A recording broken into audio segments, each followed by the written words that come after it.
to the game of the night. Let's go. Jets versus Patriots. Sorry, Bart Scott. I apologize, but we have to show the highlights. And if you're a Patriots fan waking up, you're smiling still. Here's early on, though. It was not a runaway. Justin Fields, 3rd and 4, looking, says, I'm going to use my legs, and converts it for the first down. It looked like the Jets were in good shape here because a couple plays later, Fields on the edge. Jets letting this one 7-0. What could go wrong? What could go wrong? A lot. Patriots come right back down, though, and that's Travion Henderson. Slow start to the season, but he is really coming on. Harry Douglas, what are you seeing from this guy? I see that boy's bad. Shout out to Bart Scott. That's it. Bart, he's just put it right back on you. What were you watching last night? But I tell you what, you talk about a guy that's elite. He put his foot in the ground and made that elite cut and then got vertical and then showed a little power, something that we not associate with him a lot. Here is Drake May moving in the pocket and finding Mac Hollins, who typically does not wear shoes, but on the field he does wear shoes. It's a very interesting dynamic there. Well, he has to. He's definitely a tone setter. If they would let him play barefoot, he would. He would play barefoot. I don't think they would let him. Travion Henderson, again, another touchdown. A career night for Travion Henderson. Joe, what are you seeing from him? I'm seeing a game that wasn't Denver-Vegas, so I'm very excited. It was. Last week was atrocious. This week was a little better. Here's Drake May. Out of the pocket, improvising.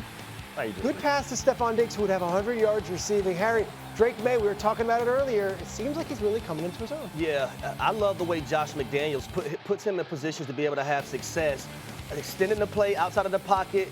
Everyone thinks he's going to run. He dumps it off to Stephon Diggs. And then we look for the touchdown, and who's he going to? Who else than Travion Henderson? Might want to cover him. A career night from this guy. 5 touchdowns in the last 2 weeks. He is putting on a show with Ramondre Stevenson out of the lineup. Travion Henderson doing his thing.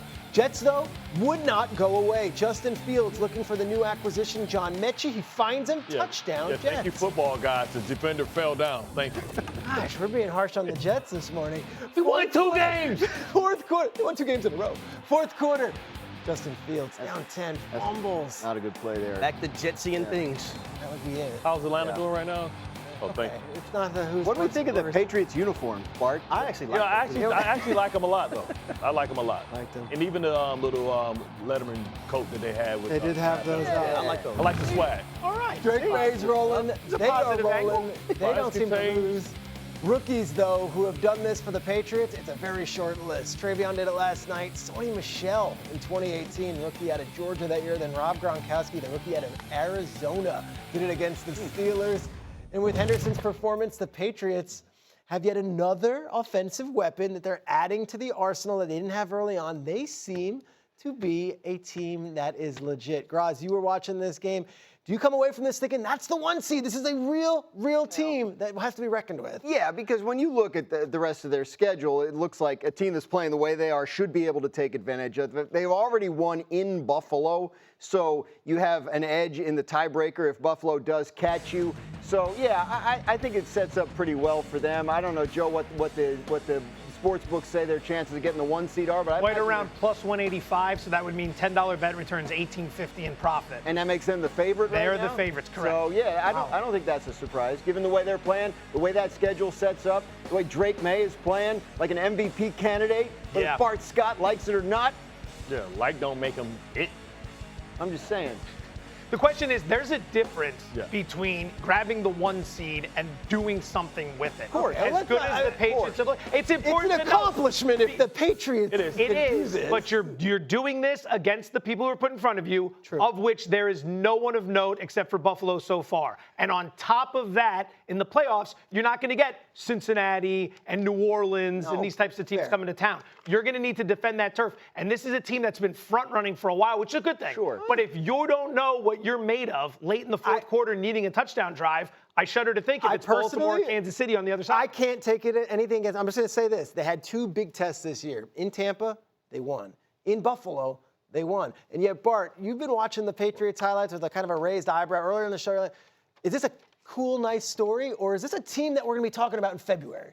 It's a team that lacks the experience, but, they don't know what they don't know. But they are a team that's well coached, that's not going to beat themselves. I think Josh McDaniels, I saw the old Gator routes, right? I saw a lot of old school Tom Brady type concepts. I think they have a quarterback that's collective and poised in the pocket. He's not going to lose the game. I think last year he learned a lot about himself, having to go through the season he went through. This is a team that's not going to beat itself, but then you have opponents that are going to come in potentially, the Bills, the Kansas City Chiefs, or the Ravens, that know what it's like. It's different levels to this, right? And Harry understands that when you get closer to the playoffs, these older players start coming to focus. They start, locking everything in, and you have to be better than what you have to be. Belichick used to say the season doesn't start till Thanksgiving. Right. Correct. But I think the difference in New England, you look at Mike Vrabel, and when it comes to situational football, he's one of the best of the best. Absolutely. When he was in Tennessee, I remember him playing against the New England Patriots, and he Bill Belichick during a football game. So, playoff game? When you look at them so far this season, situational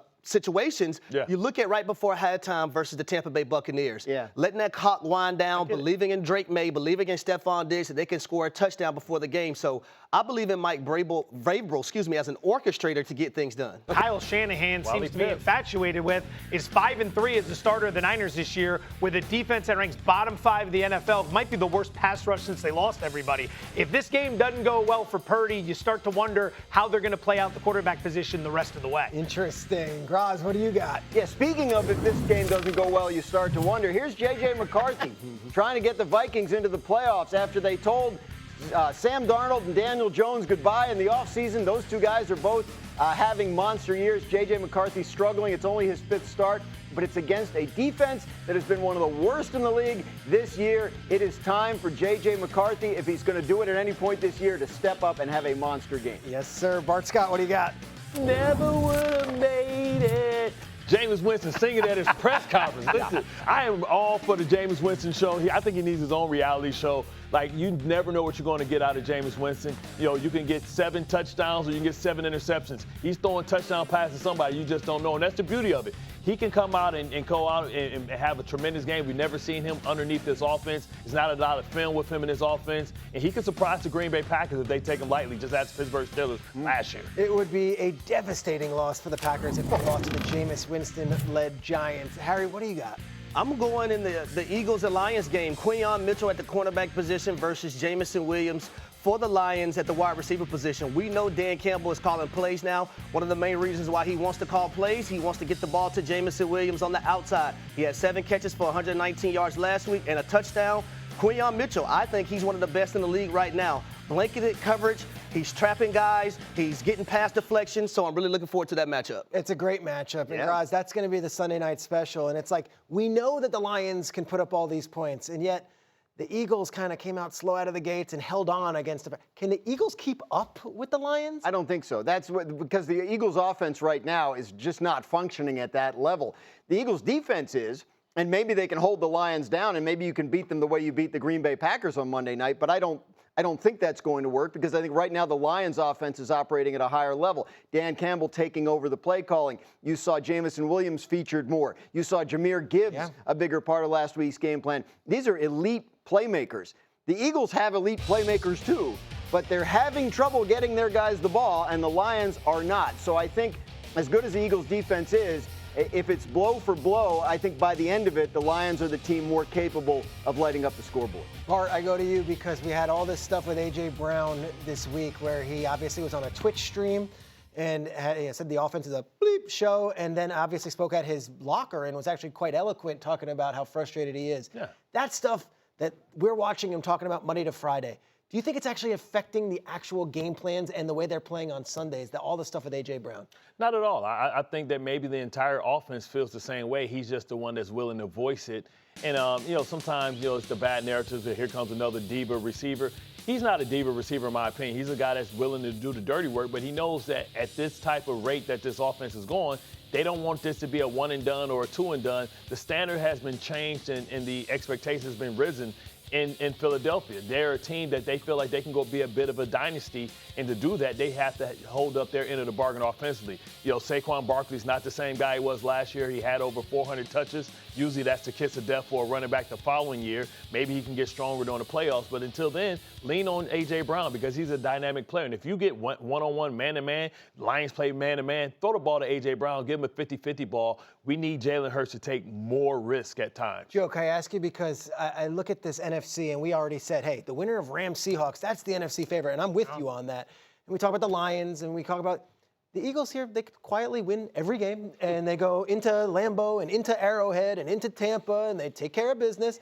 What is Vegas saying about the Eagles right now? Because of the defending champs, they have the pedigree. The defense looked very good last week. It's still a team that's sitting right at the top of the odds board. But the question is whether or not you actually want to bet into something like that. Because winning the Super Bowl isn't just showing up for one game on a Monday night and finding a way to win 10-7. It's about winning the divisional round. It's about winning the conference championship. It's about winning the Super Bowl. And that's assuming you have the one seed and avoid the wild card round. They're not built to be a team that can rattle off 3 minimum, 4 maximum games to win another Super Bowl. Really? It's not.